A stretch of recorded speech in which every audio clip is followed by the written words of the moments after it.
Ce vendredi 9 octobre 2020, Yann Barthès était à la tête d'un numéro inédit de la Formule Week-end et de son talk-show quotidien. Une audience stable sur une semaine. Salia Braclia sous le charme de Gérard Larcher.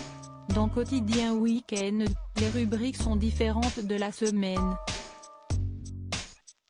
Ainsi, le talk du Canal 10 voit revenir sur son plateau Salia Braclia.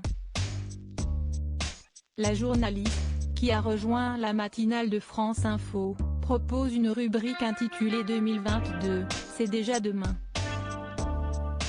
Avant de commencer sa chronique, Yann Barthès s'est amusé à taquiner sa chroniqueuse en revenant sur un moment marquant de la semaine, la venue de Gérard Larcher dans la matinale de France Info, pour une interview face à Salia Braclia. La séquence a donné un fou rire sur le plateau avec un montage montrant Gérard Larcher faisant des clins d'œil à la journaliste. Parmi les autres moments forts de l'émission, dans sa rubrique La Mondaine, Clémence Madjani s'est intéressée à la génération Z et son utilisation des réseaux sociaux.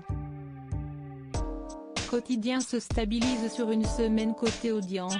La première partie de Quotidien a été suivie par 871 000 téléspectateurs, soit 4,6% de part de marché entre 19h28 et 20h08. La seconde partie, qui s'est achevée à 21h10, a convaincu 1,33 million de fidèles, soit 5,8% des 4 ans et plus. Un score raisonnablement stable par rapport à l'édition du vendredi 2 octobre qui avait fédéré successivement 887 000 puis 1,30 million de Français, représentant ainsi 4% et 5,5% auprès des individus âgés de 4 ans et plus.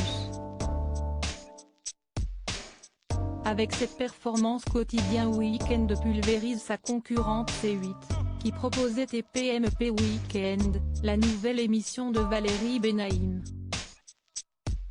L'animatrice a mobilisé 358 000 curieux, soit 7% de part de marché entre 19h40 et 20h35. Puis, la seconde partie, qui s'est conclue à 21h20, a rassemblé 389 000 fidèles, soit 7% auprès des 4 ans et plus. Ce samedi 10 octobre, un best-of de Quotidien sera proposé dès 11h50 sur TMC.